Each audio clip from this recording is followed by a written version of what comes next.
Daniel Matamala presenta Lo que importa. En el episodio de hoy, Juan Carlos Manríquez, abogado de la diputada Carol Cariola, y Bernardo Navarrete, presidente del Consejo para la Transparencia. ¿Cómo las dudas por la compra de una clínica municipal terminan en la renuncia de la presidenta de la Cámara de Diputados y en una acusación contra un fiscal regional? El caso Sierra Bella, luego convertido en caso Cariola, caso Chats, caso Filtraciones, ha dominado la pauta en los últimos días y en este primer capítulo de la segunda temporada de Lo que importa, vamos a indagar en él. Vamos a separar la chimuchina de lo relevante y ver qué de toda esta polvareda es lo que realmente importa. Partamos con un breve resumen de un caso que se ha arrastrado por más de 2 años, pero que ha tomado tracción en las últimas semanas. Todo parte en febrero de 2023, cuando la Fiscalía abre una investigación sobre la fallida compra de la ex clínica Sierra Bella. Allí la alcaldesa de Santiago quería instalar una clínica municipal, pero pronto se denunció que había sobreprecio en esa compra. La Contraloría la objetó, Iracy Hasler desistió de realizarla y la Fiscalía comenzó a indagar eventuales delitos. Para ello, incautó el teléfono de la entonces alcaldesa y la PDI elaboró un informe, el informe 487, con los chats de Iracy Hasler. Ahí aparecen largos intercambios entre la entonces alcaldesa y su amiga, la diputada Carol Cariola. Los primeros mensajes que comenzaron a filtrarse a la opinión pública no decían demasiado. Hablaban sobre el proyecto de la clínica, pero no aparecía nada en cuanto a sobreprecios o irregularidades. Pero el informe de la PDI mostraba más diálogos que, estos sí, podían ser comprometedores. En 2022, Cariola le pide ayuda a Iracy para que un amigo suyo, el empresario chino Emilio Yang, pudiera renovar su patente de alcoholes. Hasler hace gestiones dentro del municipio, Cariola pregunta por el avance de ellas, pero finalmente el Consejo Municipal, con el voto de la propia alcaldesa, rechaza la patente. Con estos antecedentes, el fiscal regional de Coquimbo, Patricio Cooper, pide a un juez una orden para allanar a la diputada e incautar sus teléfonos. Esta se ejecuta justo en el momento en que Cariola daba a luz a su hijo. Los detectives llegan a su departamento, luego a la clínica, en un procedimiento que indignó a muchos. El fiscal ha explicado que la diligencia era urgente y que cuando la ordenó no sabía que en ese momento la diputada estaba en trabajo de parto. De ahí en adelante, el asunto ha seguido escalando. La oposición presentó una censura contra Cariola como presidenta de la Cámara. Ella salió de su postnatal para presentarse en la testera, con su hijo recién nacido en brazos, un gesto que también causó controversia. La censura fue rechazada. Luego se publicaron conversaciones privadas entre Hasler y Cariola, también del informe de la PDI, en que la diputada criticaba en duros términos al presidente Boric y a otras autoridades de gobierno. Cariola renunció a la presidencia de la Cámara, acusando una operación en su contra, y parlamentarios oficialistas juntaron las firmas para pedir a la Corte Suprema la destitución del fiscal Cooper. Vamos a lo que importa. Gran parte de los chats que se han conocido no tienen mayor valor, son conversaciones en privado entre amigas y resultan absurdos los argumentos que se han dado para publicar en un informe oficial de la PDI esas conversaciones, que la Fiscalía tiene el deber de resguardar protegiendo el derecho constitucional a la privacidad. En cambio, los diálogos sobre el empresario Chang sí importan. El artículo 240 bis del Código Penal castiga a los empleados públicos que ejerzan influencia en otros empleados públicos para obtener decisiones favorables a sus intereses. Tanto la diputada como la entonces alcaldesa eran funcionarias públicas, por lo que, aunque la gestión haya sido fallida, sí podría haber delito. Desde el punto de vista del interés público, todo el ruido sobre las filtraciones mezcla peras con manzanas. Una cosa es que se filtren evidencia de delitos y otra que las incautaciones de teléfonos signifiquen ventilar la intimidad de los involucrados. El público necesita información sobre las causas judiciales, sobre por qué se adoptan medidas y cuáles son las evidencias, sobre todo cuando los fiscales allanan, incautan, interrogan, pero se toman meses o años antes de formalizar. Es un vacío de información insostenible en un procedimiento opaco que tiene problemas de discrecionalidad. Otra cosa es la chimuchina que solo confunde y atenta contra los derechos de personas que ni siquiera han sido formalizadas, menos condenadas y aunque lo fueran, eso no les quita el derecho a la intimidad.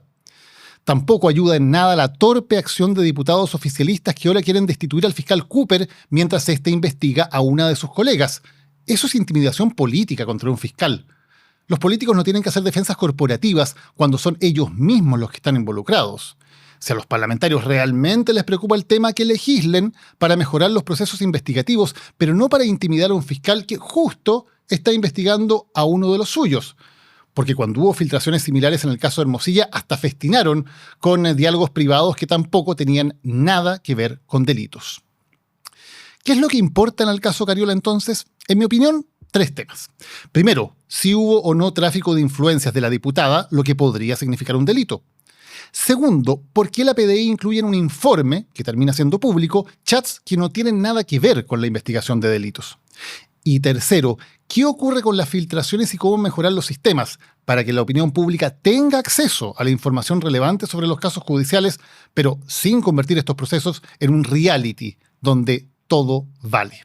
El caso Cariola es el primer capítulo de esta segunda temporada de Lo que Importa. Estamos junto a Juan Carlos Manríquez, el abogado de la diputada Carol Cariola. Juan Carlos, gracias por acompañarnos hoy para hablar de un tema que importa. Muchas gracias a ustedes. Hay hartas aristas, pero partamos por lo más inmediato que tiene que ver con lo que ocurre con el teléfono de la diputada Cariola. ¿Hay finalmente un acuerdo con la Fiscalía para que entre ambas partes se determine qué parte de esa información se puede usar para la investigación y qué parte no? Sí, hasta ahora estamos cumpliendo la resolución del juez Mario Cayul, que desemboca en 2 cosas. La primera era un plazo de 3 días que tenía la Fiscalía para notificarnos cómo y cuándo íbamos a reunirnos para ir haciendo el vaciamiento forense del teléfono. Esa reunión la tuvimos el lunes, por tanto ese hito está cumplido. En la segunda parte de esa reunión, con el informático a cargo de la Fiscalía, el fiscal y nosotros, llevamos adelante la segunda parte del cumplimiento de esa resolución. El juez fue muy claro en decir que el teléfono no puede salir de las manos del fiscal Cooper y de su informático, nadie más. No puede ser entregado ni a la policía ni a la PDI. Entonces, ¿y eso es una reacción a lo que pasó con el teléfono de la diputada Hassler y el hecho de que el informe de la PDI tuviera lo que contenía? Mira, lamentablemente, digo por esa filtración, esta orden fue previa. Esta orden la dio el juez en la mañana. Y la filtración del teléfono de doña Iracy Hassler se produjo en la tarde de ese día. Ahora, efectivamente, como esas comunicaciones estaban en el teléfono de una persona distinta a la señora Cariola, uno pudiera sostener que eventualmente podrían estar en el límite o en el margen de lo que era la instrucción del juez Cayul, que solo ordenó proteger el teléfono de la señora Cariola, ¿no es cierto? Porque ese día se dijo que la señora Hassler era hasta ese minuto solo testigo en la causa. Ya. Es un tecnicismo, pero la verdad es que complica un poco las cosas. ¿Y esto significa, por lo tanto, que el teléfono de Carol Cariola solamente tiene acceso a él el fiscal Cooper y su equipo? Nadie más. Y su equipo muy restringido, para decir él, su informático y nadie más. ¿Y eso a ustedes les da confianza? Mira, las confianzas se van ganando en la medida que se van demostrando, ¿no es cierto? Así como a la gente que le gusta el fútbol dice que goles son amores, nosotros estamos en esa. ¿Por qué? Porque la próxima semana hay que hacer un vaciamiento completo de toda la información que está ahí, que es muy pesada y muy extensa. Entonces nosotros tenemos que poner a disposición, también según lo que nos diga el técnico especialista, un equipo para recibir esa información. Luego ordenarla y sellarla, firmarla digitalmente, darle una secuencia y evitar que se modifique. Eventualmente, o alertar si se modificó o se hizo circular. Eso nos iría dando confianza, porque después vamos a tener que hacer un chequeo cruzado, ¿no es cierto? Separar lo que es político de lo personal, lo que es seguridad, lo que puede ser ley de inteligencia, todo aquello que está sujeto a un tema exógeno a esta investigación. Y nos vamos a quedar con un retazo. Allí probablemente vamos a tener un nuevo conflicto. Y es que probablemente el fiscal me va a decir, mira, para mi tesis me interesa esa foto de ese cumpleaños, de ese asado o de esta reunión familiar porque yo creo que ahí hay personas de interés. Yo probablemente le pueda decir otra cosa. Pero para no ir todos los días donde el juez, lo que vamos a hacer es juntar todo eso y pedir una audiencia reservada que el magistrado decida. Y abogado, en su opinión, ¿el fiscal puede, además de indagar los temas que tengan que ver con lo que está investigando, ¿no?, que es un eventual tráfico de influencias, puede revisar el celular también para ver si hubiera otros delitos eventualmente que pudiera haber cometido la diputada? No, mire, ¿cómo opera esto? La resolución del juez y de la juez que le permitió el acceso proviene de un hallazgo casual en el teléfono de otra persona al minuto de aplicar nuevas herramientas tecnológicas, el Celebrate, que permite recuperar algunos, digamos, mensajes o conversaciones eliminadas. Ese hallazgo casual solamente está cubierto en la medida que hay hechos que parecen ser más que una conjetura, un indicio. En el caso audio, y esto es muy importante, la magistrado Andrea Díaz Muñoz Fagolini, cuya resolución no se había, digamos, relevado tan importante como hasta ahora, en el considerando 6 dice, cuando permite usar la información que se encuentra en ese teléfono, como hallazgo casual, lo asimila a un cárdex, ¿no es cierto?, un continente de información como era antes. Pero como había un interés y se había logrado establecer que al menos había una conjetura que pasaba un indicio, permite usarlo pero con los límites. Dice, solo en la medida que existan hechos que lo conecten con el delito investigado. O sea, usted no puede tener un hallazgo casual de un hallazgo casual, porque si no, la excepción a la ilicitud de la prueba por no tener autorización previa, que es la regla general para invadir la privacidad de una persona o de un elemento donde hay expectativa de privacidad, se perdería. Ya, o sea, el hallazgo casual tiene que estar conectado con el eventual delito por el cual se incautó el teléfono. Exactamente. ¿Eso se cumple, cree usted, en el caso del teléfono de Iracy Hasler y sus conversaciones con Carol Cariola? Mire, yo no tengo un conocimiento acabado de lo que pasa en Sierra Bella, porque no somos intervenientes allí. Hasta ahora entiendo, la señora Hasler no está formalizada en esa causa y no sé cuál sería el hecho que la imputa, sería más bien una materia de su defensa. Sin embargo, lo que sí puedo reconocer es que allí hay un interés para indagar y hay una resolución. Pero ella cuando autoriza, y esto es muy interesante, Daniel, dice expresamente en el acta, autorizo extraer solo las conversaciones que dicen relación con la investigación y no otras. O sea, esa autorización de la titular de la privacidad, derecho constitucional, se violó desde el punto de vista que luego aparece sin interés criminalístico en la tarde, copiado un diálogo extraído de su teléfono que ella no autorizó, y ojo, que ningún tribunal autorizó hasta el día de hoy trasladar a la investigación de la señora Cariola. ¿Porque el fiscal no pidió esa nueva autorización? No la pidió. ¿Podría haberla pedido? Debiera, no podría, debería. Ya. ¿Y no la pidió? ¿Y hay alguna explicación de por qué no lo hizo? No lo sé. Pero lo cierto es que ese es un elemento técnico que también se va a discutir, entiendo yo, en una próxima audiencia que está fijada para los primeros días de abril. ¿Y la expectativa de ustedes es que podría considerarse que la forma de acceder a esa información fue ilegítima y eso podría tener una consecuencia sobre la investigación sobre la diputada? Mira, esto ya está teniendo dos tipos de consecuencias.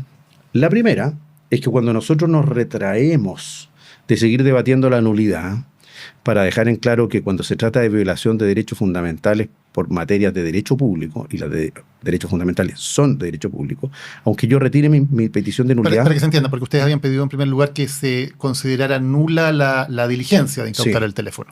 Nula tanto porque se había obtenido con una resolución judicial de un juez que no había tenido toda la información para fundarla, de acuerdo a la ley, tiene que ser motivada.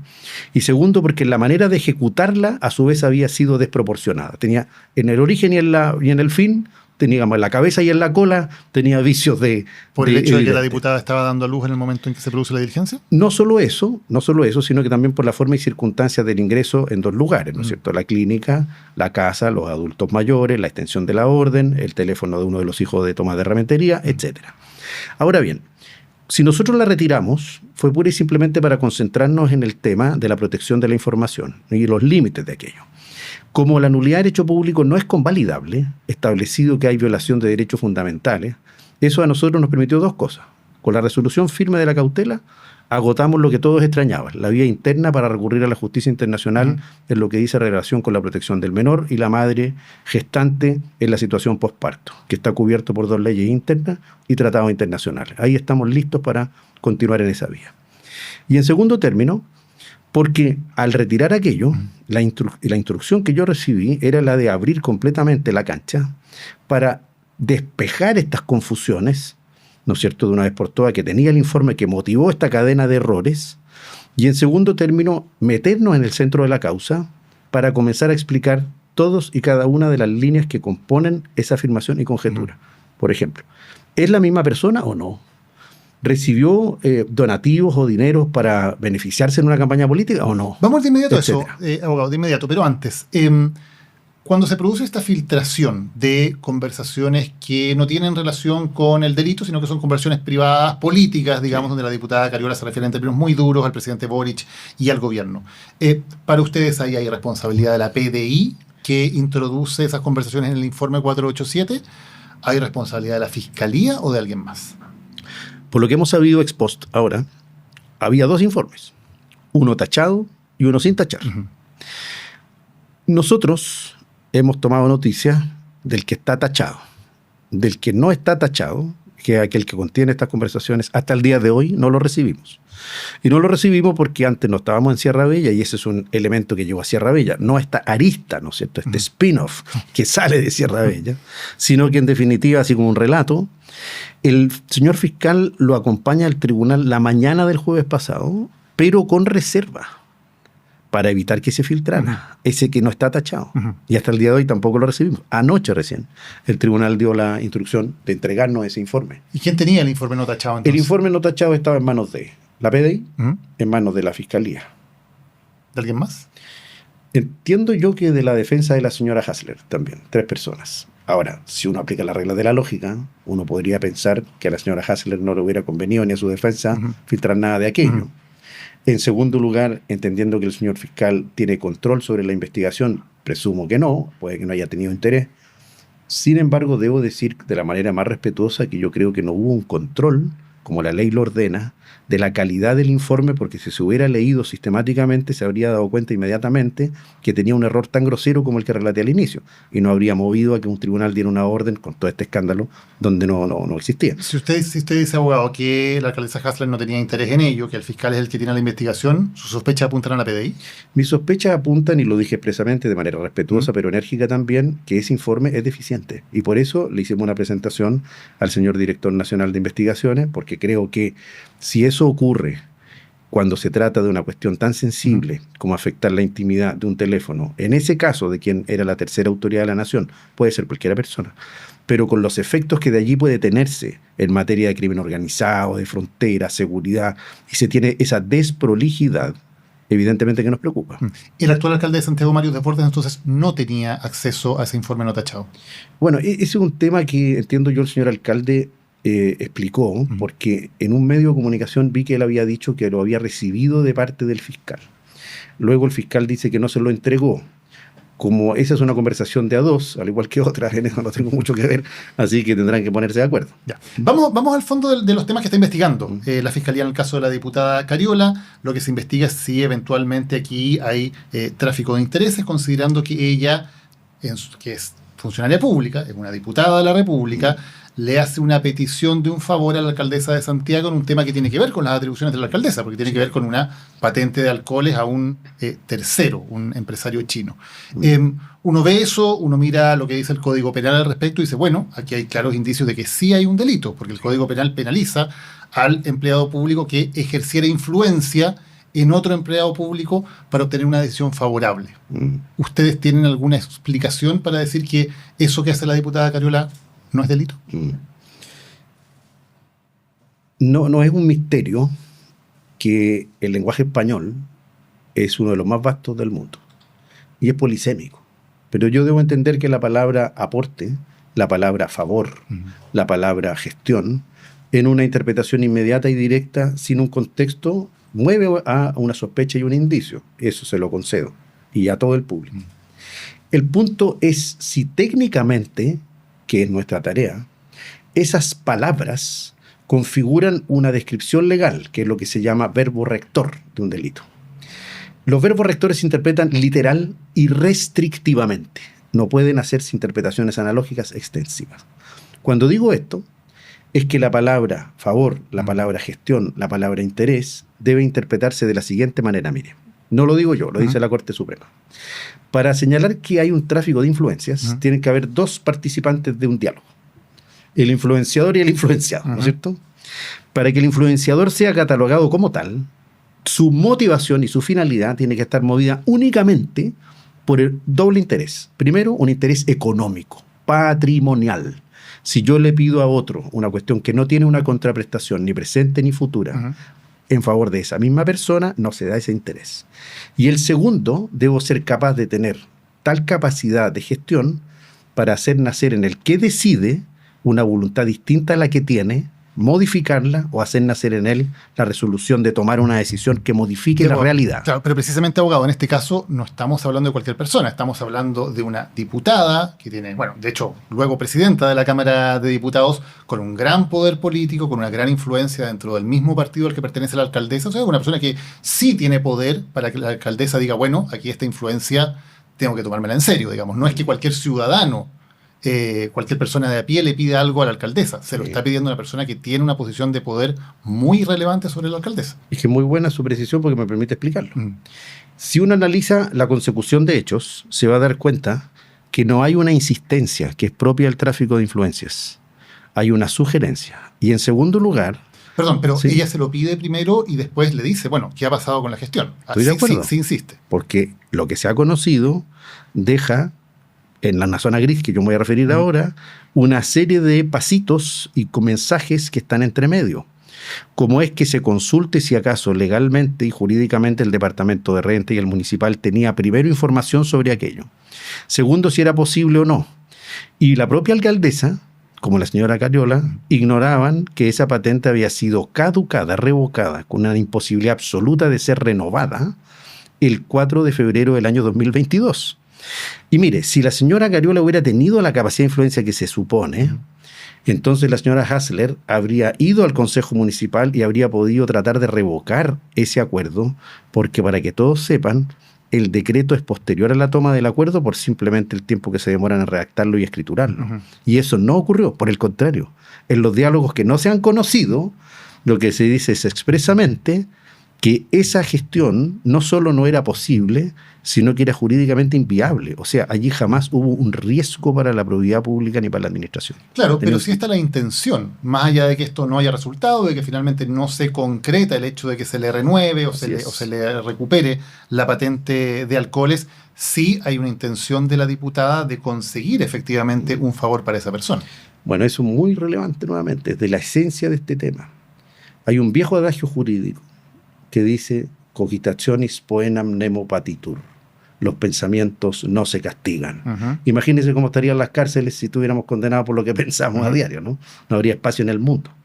No son suficientes, hay que empezar a ponerlos por obra. Pero aquí no hay pensamiento, hay una acción directa de la diputada que le pide un favor a la alcaldesa. Sí, pero esa acción debe quedar captada por una ley que tenga una significación penal. Yo puedo entender que desde el punto de vista político, desde el punto de vista de un reproche social, de una forma de actuar, la gente tenga opiniones distintas. Pero en relación con la posibilidad de que eso integre un delito, una figura penal, hay un largo trecho. ¿Usted diría que lo que hizo la diputada Cariola es reprochable, pero no constituye delito? Yo creo que fue inapropiado, como muchos otros que hoy día se han dado cuenta, porque, mire, Daniel, si no nos ceguemos. En un país como el nuestro y en todo el mundo, los representados que votan por sus representantes legales y sus representantes políticos, lo que quieren es insistir ante ellos para que se les solucionen sus problemas. Yo tiendo a pensar que todos los políticos de este país en el mundo reciben peticiones similares, no solo de sus electores, que no son necesariamente benefactores políticos ni aportantes de sus campañas.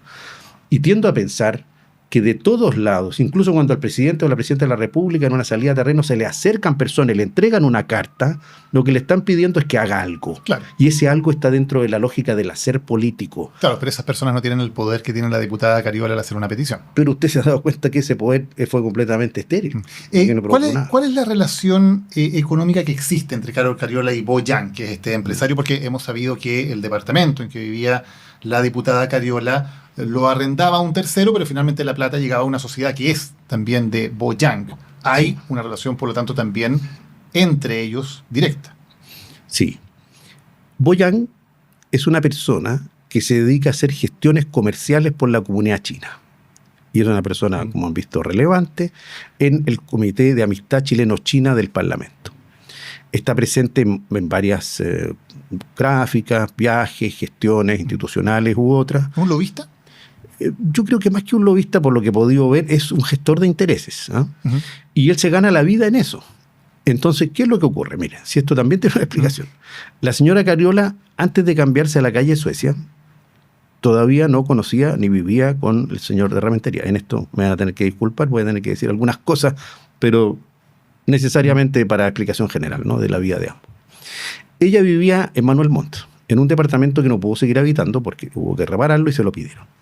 Comenzó a buscar un departamento que pudiera pagar de ciertas características en el eje de Providencia y cercano, por una razón muy sencilla. Por su distrito, su trabajo en Valparaíso y por el movimiento cercano que quería tener al Parlamento en Santiago, a la sucursal o sede que el Parlamento tiene en Santiago, ¿no es cierto? Dicho eso, y habiendo buscado en múltiples corredoras, que fue lo que nosotros revisamos ahora, aportado a la investigación, sin resultado, porque a estos departamentos se postula, digamos, hay una gran demanda, le preguntó a múltiples personas y dentro de esa Bo Yang: oiga, ¿usted conoce a alguien que tenga departamentos en esa zona que yo pueda ver Y si el precio lo puedo pagar, arrendarlo, le voy a contar una cosa. El señor Honchen, el dueño de esos departamentos, tiene una enorme cantidad de inmuebles, porque nosotros mismos también nos dedicamos a verlo. Y muchos otros inversores chinos y de otras nacionalidades también. Es lo mismo que pasa, por ejemplo, en San Carlos de Apoquindo con la comunidad israelita, es lo mismo que pasa cerca de la clínica alemana con la comunidad alemana, etc. Pues bien, dentro de las alternativas, le presentan ese departamento de Suecia, lo arrienda ella sola, sin todavía tener, digamos, una pareja ni su hijo. 950.000 pesos mensuales, más los gastos comunes. Hay quienes han dicho, pero eso está un 28% más barato que el mercado. Yo no sé con cuál, porque si usted ve un departamento relativamente pequeño, no es un loft, no es un penthouse, es un departamento sencillo. ¿Y por qué, abogado, si se lo arrienda a un tercero, le paga el arriendo a Boyang y no a ese tercero? Porque Boyang se gana la vida en eso. Él gestiona los intereses comerciales de distintas personas, me imagino. ¿Se lleva una comisión entonces? Me imagino. Ya, o sea, Boyang se gana una comisión por el arriendo de la Yo no diputada. puedo afirmarlo, pero me lo imagino, porque si él es gestor comercial, no creo que esté a su vez trabajando gratis con otras personas. Él tendrá que explicarlo en su minuto. Abogado, y para que no nos vayamos encontrando con sorpresas después, ¿qué otra relación hay entre Boyang y la diputada Cariola? Aparte de que le haya pedido un favor la diputada Cariola con la renovación de la patente de alcoholes, después sabemos que le paga el arriendo del departamento. ¿Qué más no sabemos todavía en esa relación? Mire, yo por lo que he visto, no tengo nada más de que nos vaya a hacer algo, digamos, a sorprender o espeluznarte. ¿Nos puede asegurar que no va a aparecer ninguna otra relación entre ambos? Lo que yo podría y me gustaría asegurar es que si llegan a quedarse con el teléfono de Boyang, se respete la intimidad de ese teléfono. Porque una persona que tiene tal nivel de relaciones comerciales, económicas, políticas, con distintas personas, podría tomar un curso donde la verdad que sin ningún interés criminalístico solo podría afectar otro tipo de situaciones. Entonces, ¿qué es lo que yo creo y quiero esperar en esto? La única sorpresa que no quiero tener en esto es que, habiendo establecido un juez un sistema de protección de la intimidad del teléfono de la señora Cariola, se siga filtrando. Ya, pero más allá de eso, yo le pregunto, más allá de las filtraciones, porque evidentemente si se empieza a... Aquí la relación entre la diputada Cariola y Boyang es importante, no por chimuchina, digamos, sino porque queremos establecer si hay efectivamente algún pago de contraprestaciones. La diputada Cariola le hace un favor a Boyang y uno se pregunta inmediatamente, que más es un gestor de intereses, no es cualquier persona, uno se pregunta, bueno, ¿lo está haciendo a cambio de algo la diputada o sencillamente porque lo está haciendo de buenas intenciones? ¿Por qué la diputada toma este paso de interceder en favor de su amigo y arrendador, sabemos ahora, hacia la alcaldesa? Mire, voy a derivar una conjetura aquí, a propósito del diálogo ese confuso al inicio. Cuando se pide la autorización, es necesario decir esto a la juez. Se dice que a propósito del tema de la patente, esta se habría obtenido. Ya tenemos claro que eso nunca ocurrió, sí, claro, o sea, hay una especie. Claro. Pero en segundo lugar se dice que habría sido en respuesta a los aportes o favores que esta misma persona, que usted está refiriendo, le habría hecho antes. Y eso tampoco es así, porque esa parte de ese diálogo está referida a otra persona que no es china, respecto de otros aportes a otras personas y que no tiene que ver como consecuencia de esto. O sea, lo que dice el informe policial, que la señora Cariola hubiera hecho esto en retribución al aporte o a la vinculación con Boyang, no es efectivo. Eso era en relación con otra persona que presentó un proyecto público para huertos comunitarios, claro, un árbol de Pascua y uno de helado. Sí, y está claro que es otra persona. Yo me quiero quedar en la relación... Bueno, vamos a eso. Ya que queda aclarado eso, abogado, en la relación entre Cariola y Boyang. Porque ahora la Fiscalía va a revisar, y eso sí tiene interés criminalístico, las conversaciones entre ambos. Ningún problema. En eso yo no tengo ningún inconveniente. No va a aparecer nada nuevo, no va a aparecer a Boyang diciéndole, mira, te ofrezco esto o te entrego esto, ayúdame con esto a cambio de tal relación. Yo creo que no, sinceramente. ¿Le preguntó a la diputada Cariola? Sí, y además, porque además nosotros abrimos la cancha. Y se trata, por ejemplo, de poder otra vez, con cierto cuidado, de volver al contexto de este comité chileno-chino, donde hay múltiples parlamentarios de todo el arco político que han viajado a China en múltiples ocasiones y también acompañados con el señor Boyang. Entonces, ¿y por qué la diputada Cariola le hace este favor a Boyang? Yo creo que sinceramente porque ella era la presidenta del comité. Desconozco yo cuál es la, digamos, motivación que puede tener el señor Boyang para acercarse a ella, pero por lo que se desprende de las comunicaciones, es una persona que se ve bastante cercana, ¿no es cierto?, empática, muy cariñosa e insistente, digamos. Así que yo creo ¿Insistente Boyang en pedirle ayuda a Carol Cariola? Pienso yo, no solo ella, sino que en demostrarse cercano, en demostrarse solícito, en ayudar, y eso no necesariamente tiene que ser respetable. pero el favor que hace Carol Cariola a Bo Yang, ¿es a cambio de algo? No, por lo que he visto aquí, no es a cambio de dinero, no es a cambio de aporte en campañas políticas, ni es aporte de otros favores. Eso yo lo puedo decir certeramente. Abogado Juan Carlos Manríquez, muchas gracias por habernos acompañado y para hablar de un tema que importa. Muchas gracias a ustedes.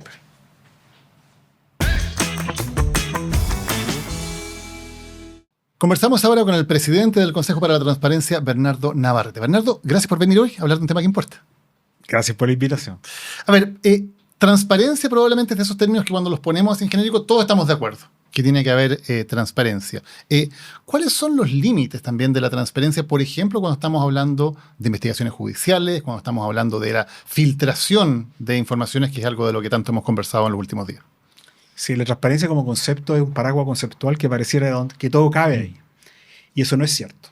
Normalmente en políticas públicas se habla por defecto de lo que se llama la dictadura de la transparencia. Es decir, hay una obligación de subir información que es activa, pero también hay lo que llamamos la transparencia pasiva, por decirlo de alguna manera, que es cuando un organismo del Estado tiene que responderle a un solicitante y elaborar información. En el modelo chileno, a diferencia de muchos países, yo tengo que entregar la información incluso elaborada. En otros países se entrega tal cual se disponibiliza.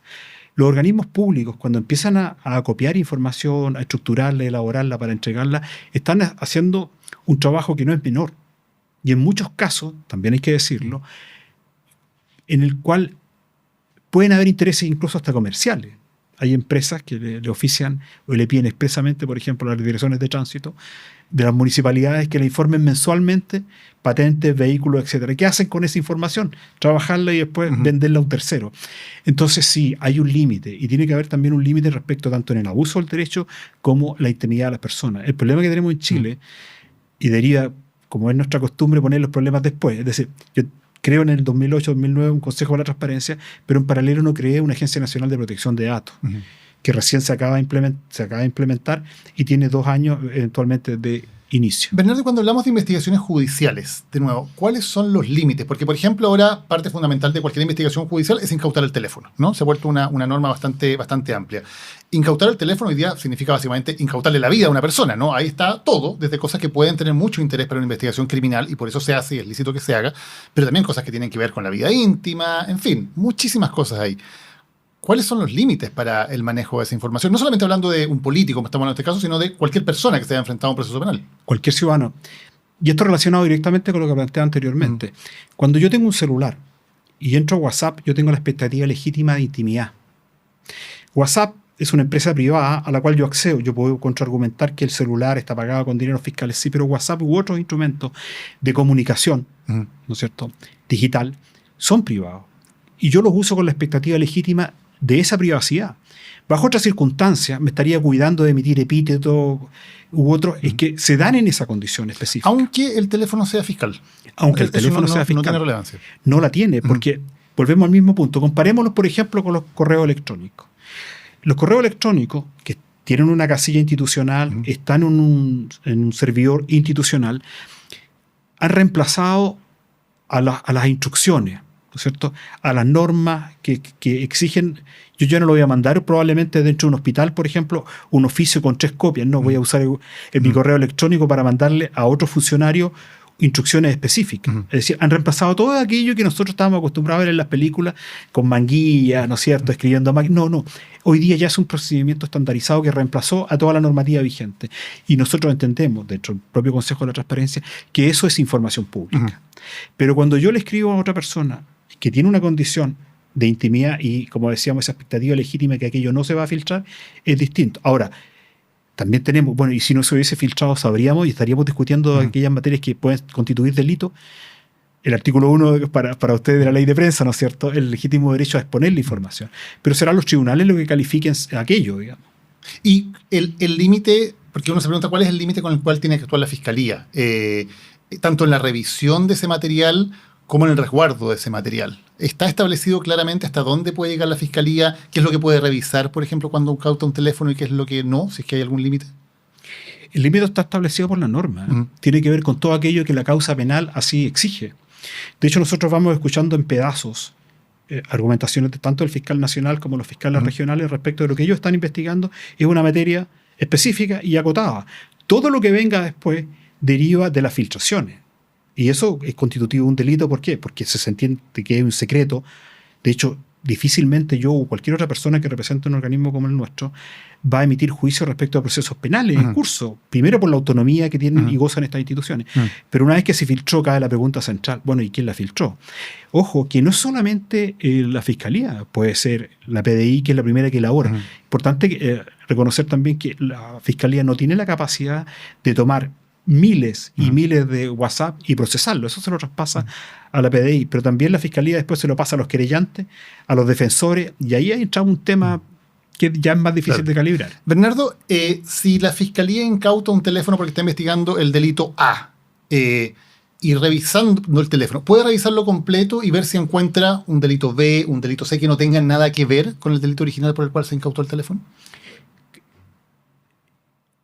Todo funcionario público, importante también reconocer que la Fiscalía Nacional, como el Poder Legislativo y el Poder Judicial, tiene un estatuto propio, norma propia respecto de conducta, tanto en términos de aquello que regla su comportamiento como de procedimiento. No hay una regla, lamentablemente, no hay una regla para los tres poderes del Estado, incluido el persecutor penal.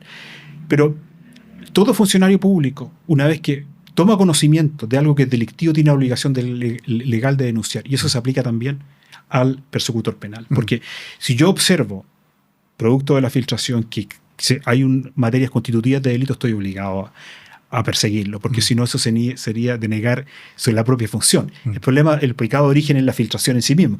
Pero yo ya lo pedí legalmente, yo le pedí el celular a esta persona. Claro, pero antes de la filtración, Bernardo, en el fondo yo pido, como fiscal, digamos, pido un celular porque estoy investigando un delito determinado. ¿Es lícito que yo revise el celular completo para ver si veo otros delitos que me aparezcan ahí, o tengo que centrarme solamente en el delito por el cual yo incauté el celular?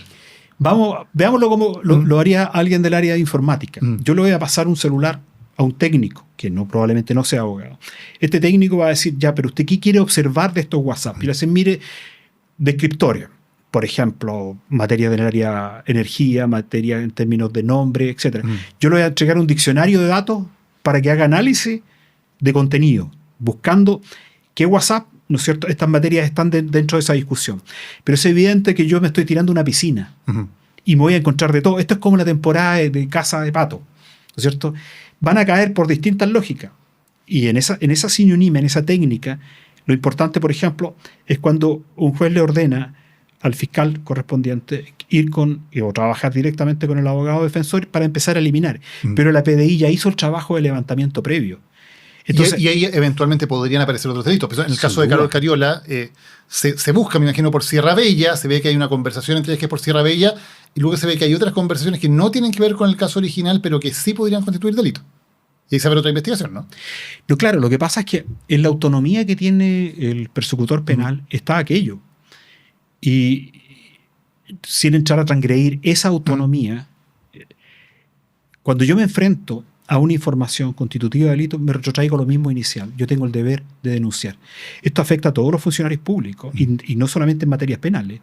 El estatuto administrativo es clarísimo en eso. Todo funcionario público, independientemente de la responsabilidad o donde esté, si observa una transgresión a una ley o una norma específica, tiene el deber de hacerlo. Si no, yo lo voy a terminar enjuiciando, digamos. Entonces, es como contradictorio. Pero ahí hay un límite y que es difícil de resolver y que son los tribunales los llamados a hacerlo. Ahora, Bernardo, cuando hablamos de filtraciones, hay filtraciones que tienen un evidente interés público. Y hay otras que no, que pueden ser chimuchina, que pueden ser anécdotas, pero hay muchas que sí, porque también ocurre que la Fiscalía, por ejemplo, comienza a realizar algunas acciones, ¿no? Sabemos que la Fiscalía allanó a un parlamentario o a una persona de alta connotación, que le incautó el teléfono, pero pueden pasar meses hasta años en que no se formaliza esa persona, por lo tanto no hay una comunicación formal de por qué se le está investigando.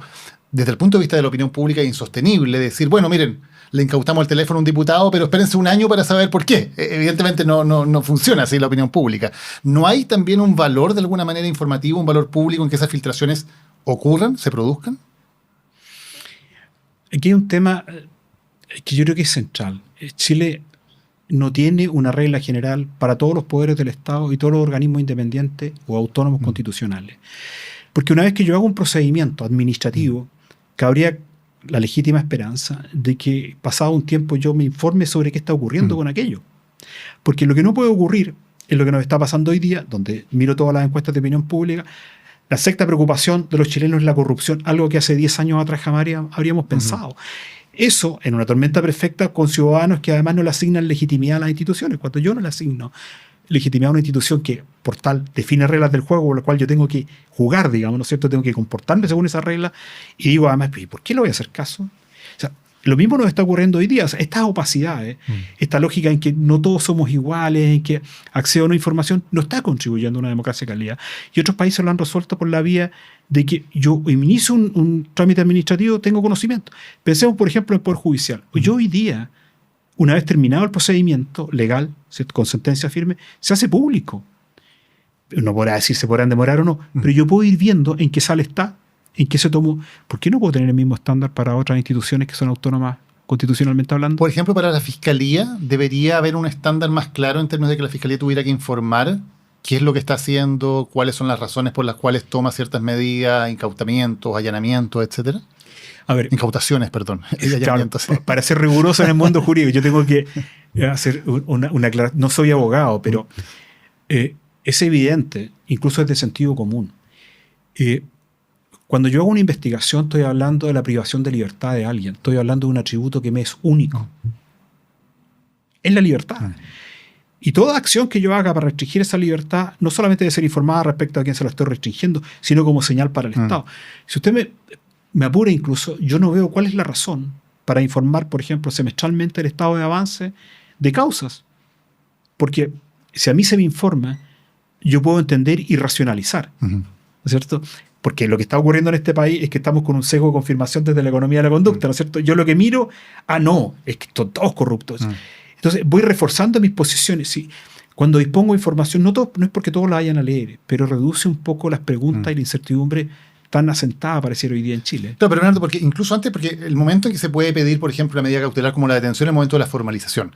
Pero mucho antes de eso se toman medidas que igual tienen un gran efecto, y tienen un gran efecto en la opinión pública sobre todo. Cuando, insisto, cuando un político, cuando una figura importante se dice, le allanaron la oficina, le incautaron el teléfono, está imputado. Bueno, se genera un efecto sobre esa persona que puede ser incluso muy injusto. Y por lo tanto uno se pregunta hasta qué punto, claro, tal vez hay cosas que hay que mantener en cierta confidencialidad, pero hasta qué punto la Fiscalía se está extralimitando en decir, bueno, vamos a tomar todas estas medidas, vamos a revisar teléfonos, vamos a allanar, vamos a incautar, y ni siquiera vamos a formalizar, que es el momento cuando le dicen a la persona, mire, la estamos investigando por tal cosa, por 6 meses, por 1 año. ¿No es una extralimitación también ante los derechos de esa persona? Por ahí tenemos un tema que es anterior, porque toda acción del persecutor penal está mediada por una decisión de un juez. El propio juicio, ¿no es cierto?, está mediado por esta autoridad que además, dicho sea de paso, es un poder independiente del Estado. Estamos hablando del Poder Judicial. Entonces, no es que la discrecionalidad respecto del... Porque para hacer una medida tan intrusiva como quitarle un celular y analizarlo, eso yo necesito una decisión que no es mía, se la estoy pidiendo a un tribunal, que lo entiendo independiente y que además le entregué información razonada para que tomara esa decisión. Ahora, es cierto, y usted me podrá decir, oiga, pero aquí hay casos en los cuales esa información no fue ni razonada, ni fue fundada, digamos, sino que fue distorsionada para obtener una decisión. Pero en el principio central hay un juez antes de la decisión. Y el juicio y la sentencia no es del persecutor penal. Claro, pienso más bien en el efecto sobre la opinión pública, que este tipo de diligencias, aunque sean evidentemente autorizadas por un juez y aunque el juez haga bien su pega, de todas formas generan una necesidad de información en la opinión pública. Pero sin duda. Sin duda. Lo que hoy día se está satisfaciendo por este método de las filtraciones, digamos, en vez de tener una forma más formal o más institucional de satisfacerse. Claro, pero ahí hay dos cosas. Una que son las virtudes cívicas, la ética de convicción, con el cual, por ejemplo, el propio Código de Ética del Parlamento tiene en su punto 2 y 6 dos puntos que no son menores, si mi memoria no me falla, pero pone el punto en la conducta que yo tengo que tener como parlamentario fuera del hemiciclo. Es que yo tengo que aproximarme a las expectativas que tienen los ciudadanos respecto al cómo yo debo comportarme, porque el estándar de exigencia es superior al promedio. Eso es un hecho. Partamos de ese punto, ¿ya? Después, claro, la expectativa legítima de intimidad también tiene que ver con la expectativa legítima de conocer. ¿No es cierto? Los escándalos públicos, que dicho sea de paso pareciera ser el mecanismo con el cual nosotros terminamos legislando o proponiendo propuestas de ley, sí, claro, nacen de aquello.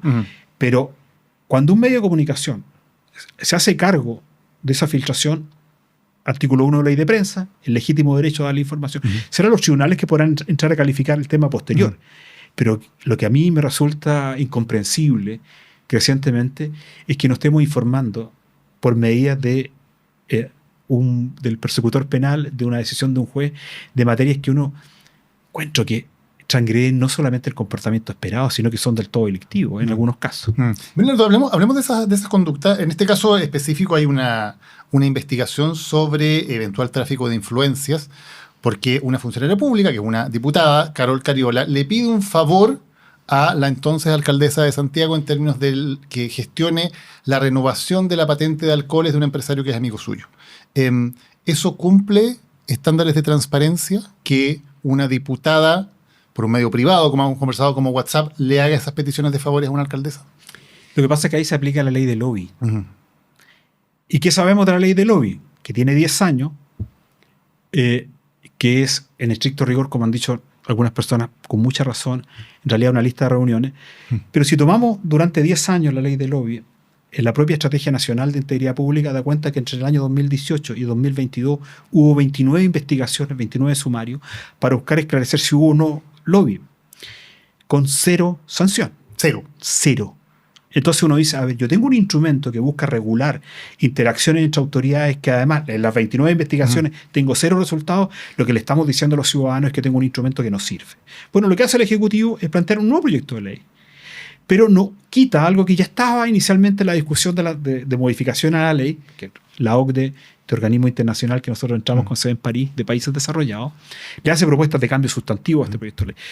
Pero el Ejecutivo quita algo que a mí, a modo de entender, es central, que es establecer el lobby entre autoridades. Porque el lobby es independiente del medio. Yo, de forma asimétrica, me estoy ingresando. Ningún ciudadano como yo, a pie, ¿no es cierto?, va y dice, oiga, yo voy a llamar porque no tengo el teléfono. Y me pone en una situación de asimétrica de acceso a una autoridad para materia específica. Entonces, el lobby entre autoridades, que es un tema en Inglaterra está bien establecido, en los Países Bajos también, es que yo debo registrar este tipo de situaciones. De hecho, te comprenderá que es una inhabilidad inmediata, porque yo no voy a registrar, mire, llamé al gobernador tanto, al alcalde tanto, y le pedí tal. No funciona así. Entonces, ¿qué es lo que ocurre? No solamente vamos al tema de la conducta esperada, pero es un lobby entre autoridades.